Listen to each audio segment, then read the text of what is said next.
Hello and welcome to today's video. If you are new here, my name is Jeannie. I am a 6'2 self-projected projector. I have a defined head, ajna, throat, and G-center, and they're all connected straight down the middle channels, which are all part of individual circuitry.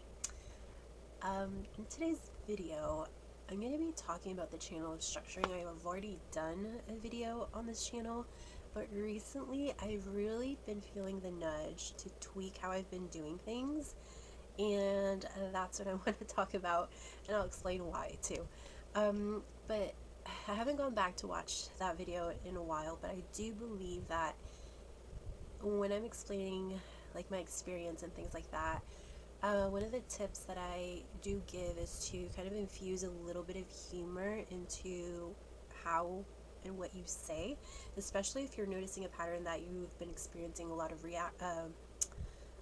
rejection or negative reactions from the people you are communicating with or interacting with. And I've been kind of feeling into how much I've held myself back from saying things because I knew that chances were that whatever I was gonna say it was not gonna be well received. I feel like there's that, and then there have been times where like I feel like the person might not receive it, but I kind of say it anyways as a way to kind of draw a boundary. But like I said, recently I've kind of been really feeling the nudge to start embracing this channel at a deeper level and different from how I had been doing it. And the reason why I think I'm starting to feel this shift is because of, okay, you know how they call this channel also like the Genius to Freak channel, where depending on your audience and your timing and things like that, you will either be perceived as a genius or a freak. And of course, like, if I had it my way, it feels a lot nicer to be perceived and recognized as a genius versus a freak. And I think that's why before I kind of felt like there was more of this energy of like fear of rejection. So let me think about what it is that I want to say and how I want to say it. And also I did have a lot of beliefs that I had created based on past experiences that weren't helping. Now, for me personally, right now where I'm at in life, I feel like I have been isolating a little bit more than the normal. So once I realized that, I started to see ways in which I could not do that so much, especially because it was really getting to my head. The channel of awareness was causing like a lot of pressure in my head because I was spending so much time alone and I didn't really have like an outlet to be able to speak out loud what I was thinking or feeling or things like that. So I started energetically opening up to more invitations from friends and things like that, and I started to receive more invitations. Now, I'm also currently interning as a level 1 intern in the root cause program. I was part of the last round. We're currently going through round 7, and one of the things that I really love about the RCP community is how loving and supportive and understanding everyone is. And I just thought to myself, like, what a better place to start putting yourself out there a little bit more, start coming out of your comfort zone a little bit more, and let's see what happens. Let's take a look at what our beliefs have been.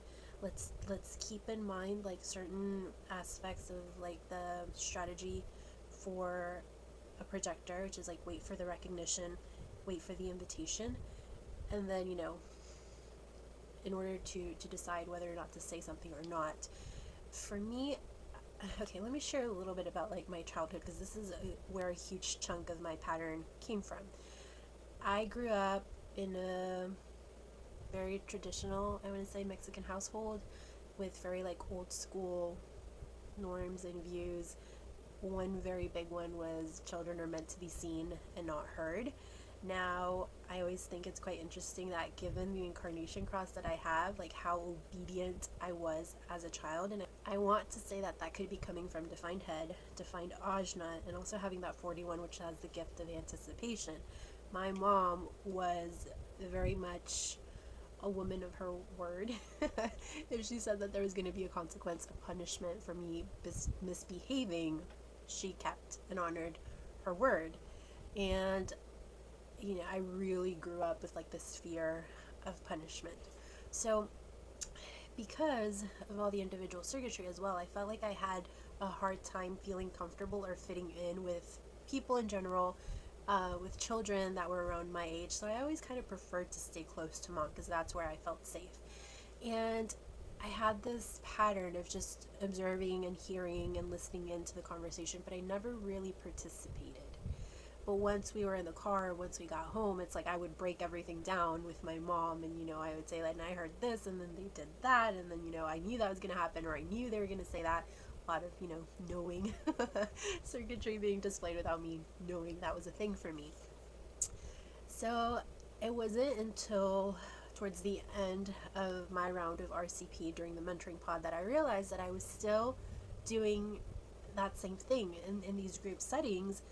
I wasn't sharing anything. I wasn't using my voice. I was really holding back, but I had never made the connection that that's the same thing I did as a child. It's like my programming didn't get the update that served us while, we were young, and now it's okay to participate. It's actually kind of like encouraged, and people wanted to hear me speak.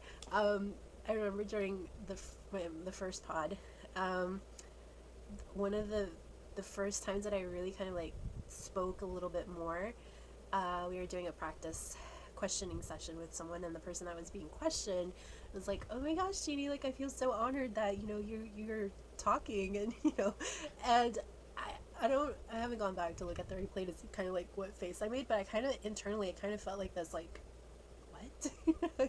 I was a little bit offended, but in the sense that I kind of felt that they were perceiving me, or I don't know, I felt like there was this sense of entitlement that I was embodying. The way, and that could have been my perception. Like it probably was my perception, but I kind of felt it inside of like, oh my gosh, like the way they said it, it kind of felt a little bit of like, oh my gosh, you think you're, too, what's the word? And I don't know, the entitled kind of came to mind, and I want to say that triggered me a little bit because I kind of felt that same energy as I was growing up from the people around me, that like if I didn't talk, maybe some of them would make comments of like, oh, she thinks she's too good in order to be talking to us. So I caught it, and I'm like, did they really mean it like that? I'm like, no, they didn't, because they were smiling, and I can kind of see how, like, she hasn't been talking for the however many pods, and now all of a sudden she's sharing, that difference or that impact maybe that sharing my voice had with the group, and that I'm not always aware of the impact I have on people. And I want to say this comes from like the channel of inspiration, and this one for me is at an unconscious level. And even though I have created more awareness around it, I still can't quite grasp how much of an impact sometimes even just my presence can make for somebody or for people. So this time around, and we're a little past halfway through this round, but a couple of weeks ago, let's say maybe around like 2 weeks ago, I really started thinking about this and how I could start breaking this pattern, because it really wasn't serving me. And a huge chunk of it was like this fear of kind of saying the wrong thing and offending people, and then I didn't want to feel that rejection, or I didn't want to have to deal with the confrontation, undefined solar plexus, things like that. So I'm like, you know what, this pattern has been so normal and you're so used to doing this, you're really not going to be able to pick up on what comes up for you unless you start doing things differently. Is it really true that every time you say something, people take it the wrong way, or that people are offended? I'm like, no, that's not true, because most of the time, like, people listen, and a lot of this has to do with the individual circuitry. My mom always used to tell me, it's like, there's something about the sound of your voice that when you talk, people listen. It's a comment that I still get, today with people that I have brief interactions with, or that I do readings with or sessions with, they kind of make the same comment. There's something about the sound of your voice. So I started thinking about how I wanted to start opening up to using my voice in a more unfiltered way.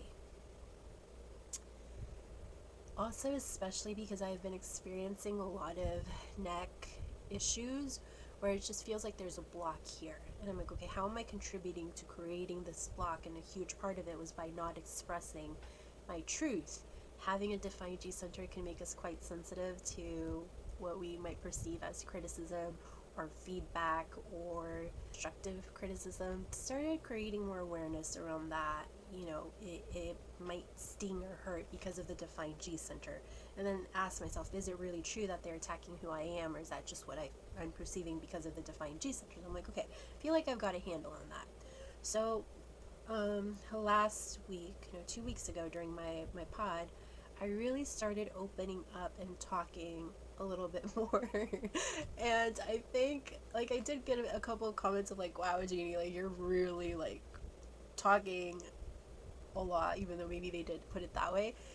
But this time it didn't feel, it felt different, because it's like I was very intentionally choosing to put myself out there a little bit more, because that was me coming out of my comfort zone. Was I a little bit nervous? Yes. Like during, like, when I started talking, like, my eyes started to water. I got a little bit of like the sniffles. It literally looked like I could be crying, but I didn't feel sad.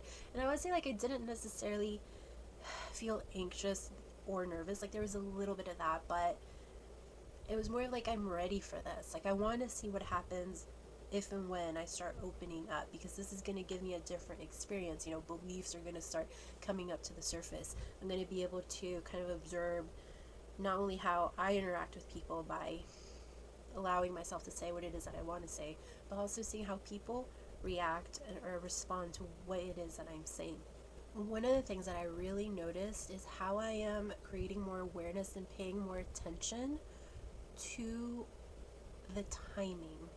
Like, when is it the right time to say what it is that I want to say? And it tends to vary a little bit, but what I've noticed is that because in this group setting of like the mentoring pod within RCP, there's kind of like this understanding that everyone is invited and encouraged to share. Tracy kind of has this method of like, you interrupt. Like, she does not get offended if you interrupt. For me, like, interrupting somebody else was always like a big no growing up. So for me, I feel like I'm being rude or disrespectful. For her, however, like, it's encouraged. Like, she doesn't get angry or mad or anything if someone interrupts. My first mentor, in my first pod, they were from New York. They were like, please, like, I'm used to talking over people and people talking over me, like, interrupt. Or like, if people would use the raise hand emoji, they'd be like, oh, please, like, cut it out with that, like, just say it, just interrupt, like, I'm not gonna get mad. But I couldn't bring myself to do it yet. Like, at that point, it was more of like, let me use the hand emoji just to kind of like, really calm down my anxiety a little bit, because just even clicking on the hand emoji for me felt like a lot. But anyways, during this pod, I'm starting to pay more attention to when there's kind of like, okay, sometimes it feels like, I want to say, let's say they're generators or mani-gens. They're really into the conversation, and they're kind of like bouncing the conversation among, let's say, 3 people, and I'm just quietly observing. I practice waiting in silence. So when I'm waiting in silence, I'm not creating any stories around, like, you're not going to get to share what you want to share. Whatever you do share, if you're able to get a word in, it's not going to be well received. Like, I don't do any of that. And that's what I used to do a lot before. Now I wait in silence, and I stay open to either the right, to be able to pinpoint when is the right time to jump in. And it kind of feels like jump roping. Like, is it double Dutch? When you've got 2 ropes going, you kind of have to look for the right timing so that you don't miss the ropes. I hope you guys understand what I'm trying to say. Okay, so I'm paying more attention to the timing, and it's like there will be enough of a pause, and then that's when I've said something, and it's like it works out beautifully, so perfectly. Other times when, like, let's say in the group there's 3 other people, and they're talking to each other, the energy is quite high, I kind of sit back and I just observe and listen and kind of like tune into the energy. And then there will be a moment when one of them will pause, kind of like when they've gotten all that energy out, the conversation will kind of slow down a little bit. And then one of them will say, Jeannie, what do you think? Or they'll ask me a specific question. And then that's when I share whatever it is that I want or need to share. And it's been quite interesting because during last week's pod, my mentor really said, like, oh my gosh, G, like, you're really like opening up, or comment something similar to that. And this time, like, it felt really good. Before, I think I felt uncomfortable because, again, I think I was judging myself of like feeling that energy of like entitlement, or kind of like looking down on people a little bit. Bitterness, I guess, is the word I could also be looking for. But now I'm really starting to embrace and open up and allow myself to feel good. And it is still a little bit uncomfortable, but I'm like, okay, it's only uncomfortable because this is new. This is different. Like, you've never really given yourself permission to just share, like, in real time what it is that you want, or what it is that you're thinking, or what you're observing. And before, what I would do is I would just take it home with me, and it would be like looping in my head, and I could have said this, and I should have said this, and I didn't, and I missed my opportunity, I missed the timing, a lot of regret and bitterness because, I didn't get to share. There was no recognition. And for projectors, recognition is something that's just naturally gives you energy. It contributes to you feeling successful. So now what I feel like I'm stepping more into is practicing speaking my truth, knowing that just because it's my truth doesn't mean it's the truth, and start to do it more in outside of like RCP environments or situations, especially because of what holding back my words does to my body. Creates a lot of tension, the block at the throat, mainly that one. And also it's like I'm not only holding myself back, but I'm also not allowing myself and others to feel and notice like the impact that something I say, even if it's something small, has on, whether it's a group or just one person. Also, I want to say that, like, if you're just starting out and maybe, you've had that fear of rejection, it's okay to start slow. Like, I don't take back what I could have, or like what I suggested in my first video, like, infusing things with a more like humorous energy underneath, because experiencing rejection like isn't fun, and there are lessons in the rejection itself. I feel like they can be minimized. I don't think you personally have to experience certain things in order to learn the lesson. I was never really that way growing up. I felt like I learned more from observing other people and what happened when they did this or when they did that. Again, trying to avoid, punishment, or like the fear of punishment. So start where you are, and for me, it's really giving me a glimpse of like how much I've grown in just the last 6 months. I would say, because my round of RCP started towards the end of January, and right now we're in June, towards the end of June. So within those 6 months, I have experienced a lot of growth, and right now it's been more of like actively, like physically embodying the growth by especially using my voice. That as a self-projected projector, my voice is like a really huge part of my process and my design. And I am very thankful of like the journey that it's been so far for me to get to this point, because I think before I had way too many beliefs that created scenarios that weren't ideal, being seen more as a freak than a genius. But I learned from it, and I know what it's like, so in a way, like, I am grateful for that. But it also gave me, the wisdom to be able to create videos and say, okay, if you've got this channel, hopefully, like, if you're a little bit younger, it really doesn't matter. I think the information finds you whenever you're ready to be able to kind of share with people, okay, this is what I did wrong, this is what I would do differently, just for a better outcome. And this doesn't mean that I'm always gonna get, like, being perceived or seen as recognized as a genius. Like, I'm very well aware of that, but I'm reaching the point where I feel more grounded, more sure, more confident in who I am, that I feel like I'm better able to hold any instances in which I could be or am rejected, or kind of like, or a comment is made that before I feel like would have knocked me down for several weeks or months. It would have made me, want to hermit a lot. Now I feel like it's easier for me to work through that. And it gets to the point where, like, it might just take 5 minutes to shift out of it. I don't take it so personally anymore. So I think that's been very interesting to see and experience, of how, learning to, I call it, like, we're unleashing the channel of structuring and really, like, letting it come out and play. Yeah, so probably, gonna stick my foot in my mouth at one point or another. It's not gonna happen as often as it happened before. But I realized that by holding back, I was also holding back the gift and the transformation and the mutation, which are all really, really big keynotes of my design empowerment. And I'm starting to believe and trust a lot more in the power of my voice and the impact. And I think another layer of that has been, like, the responsibility that I feel comes with that. But it's been interesting. It's been interesting to notice the shift of, let's experiment with this. What would happen if I would just to say what it is that I think? Because that's literally my design, to say what I think, to speak my mind, to speak from my experience. But definitely, like, the more grounded and the more confident you feel, the more you yourself back up your own words.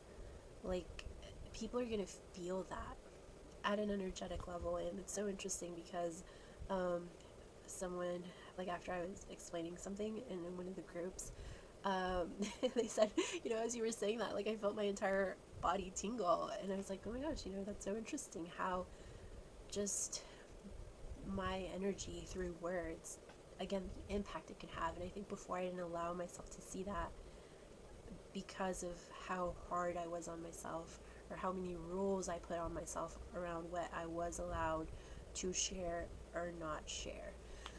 So that's what I wanted to share about the shift I'm starting to feel with this channel.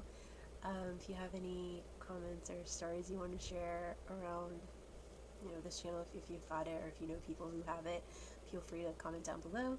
If you want to follow along on my journey, you can find me on Instagram. My handle is @JamieSalcedo. There and on my website, you can find more information on different ways of working with me. I'm also currently open to invitations. Yeah, that's it for now. Thank you so much for watching, and I'll see you next time.